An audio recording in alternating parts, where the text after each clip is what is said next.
आज सबके यहां लाइट है तो अच्छा लगता है, लेकिन अगर आधे घंटे के लिए लाइट चली जाए तो तूफान आ जाता है कि अब सब काम कैसे होगा, क्लासेस कैसे अटेंड करेंगे, ये वो और ना जाने क्या क्या। लेकिन सच्चाई ऐसी ही कड़वी है, जहां हमारे पास आज लाइट है तो वहीं हो सकता है कि कल ये ना हो। आने वाले टाइम में हम 135 करोड़ लोगों को ह्यूज ब्लैकआउट्स फेस करना पड़ सकता है। लेकिन अचानक ऐसा क्या हो गया? इंडिया में आज भी इलेक्ट्रिसिटी का मेन सोर्स कोल ही है। साथ ही साथ इंडिया वर्ल्ड का 4th लार्जेस्ट कोल प्रोड्यूसिंग कंट्री है, लेकिन फिर भी हमें कोल इंपोर्ट करने की जरूरत पड़ती है। इसी से हम यह समझ सकते हैं कि सिचुएशन कितनी ज्यादा इंटेंस है। कोल एक ऐसा सोर्स है जो हमें नेचर से अपने आप मिलता है, लेकिन इसको बनने में कई करोड़ साल लग जाते हैं। और ये चीज भी हम अच्छे से जानते हैं, ज्योग्राफी पढ़ा हुआ है, लेकिन इसके बावजूद कोल का अंधाधुंध यूज हमने किया है। और आज हम इसी सिचुएशन में हैं जहां हमारे पास अब कोल सिर्फ कुछ ही टाइम के लिए बचा हुआ है। तो अब क्या आगे पूरी जिंदगी अंधेरा कायम रहेगा? लोड शेडिंग अब आम हो सकती है। इस ब्लैकआउट का बड़ा एग्जाम्पल हाल ही में हमने फेसबुक, इंस्टा और व्हाट्सएप के सर्वर डाउन होने पर पता चला था। दुनिया भर में तहलका मच गया था, कोई भी इन वेबसाइट को यूज नहीं कर पा रहा था।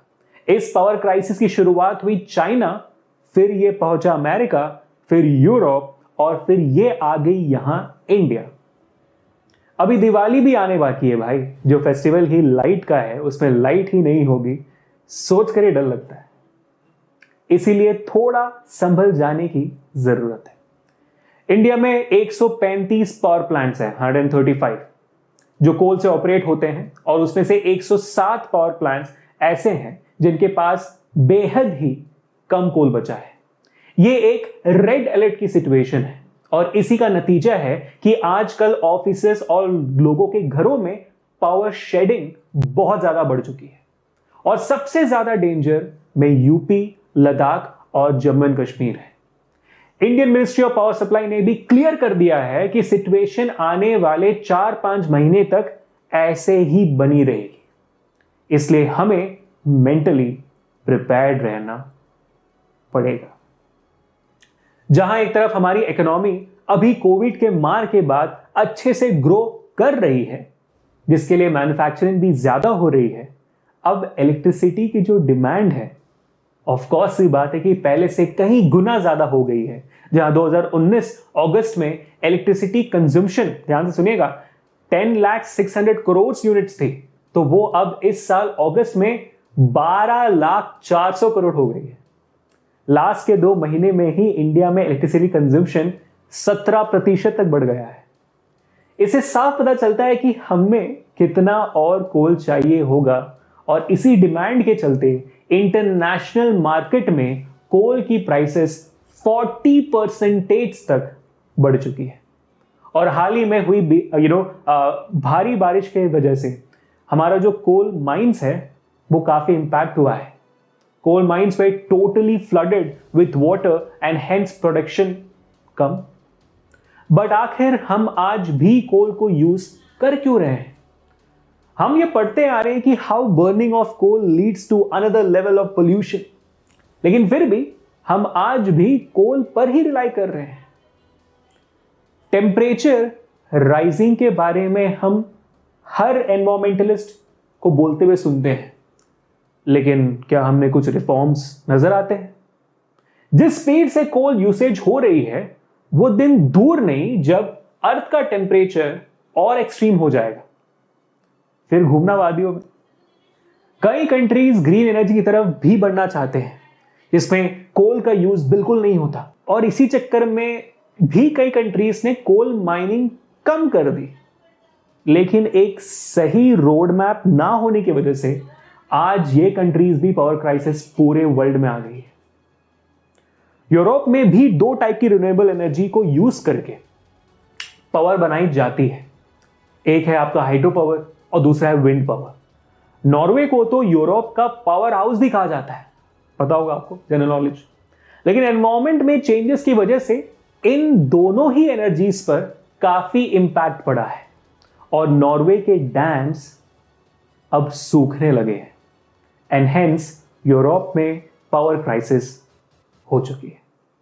यूरोप अब चाहकर भी कोल की एनर्जी को वापस यूज नहीं कर सकता है, क्योंकि एक बार अगर टाटा बाय बाय कह दिया तो कोल के पास यूरोप जा ही नहीं सकता, क्योंकि उनके पास इतना कोल है ही नहीं।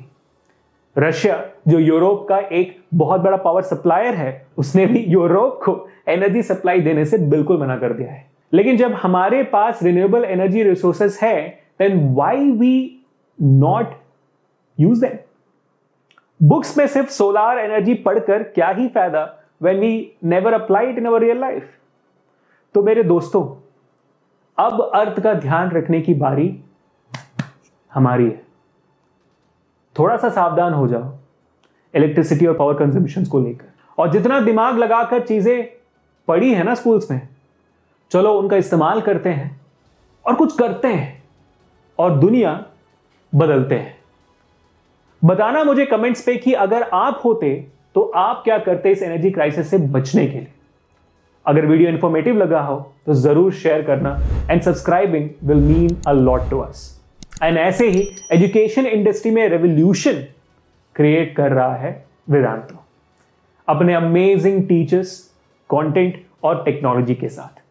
वेदांतो के world class pro courses for 6 to 12 grade, CBSE हो, आप आईसीएसई में हो, जेई पढ़ना चाहते हो या नीट, सब में जुड़ने के लिए लिंक जो है डिस्क्रिप्शन में है। And by using the coupon code spectrum काफी ज्यादा फायदा हो सकता है आपका। तो जाइए, लिंक पे जाइए, पता करिए कि क्या फायदा है। Until we meet the next time, this is Abhishek signing off. Peace.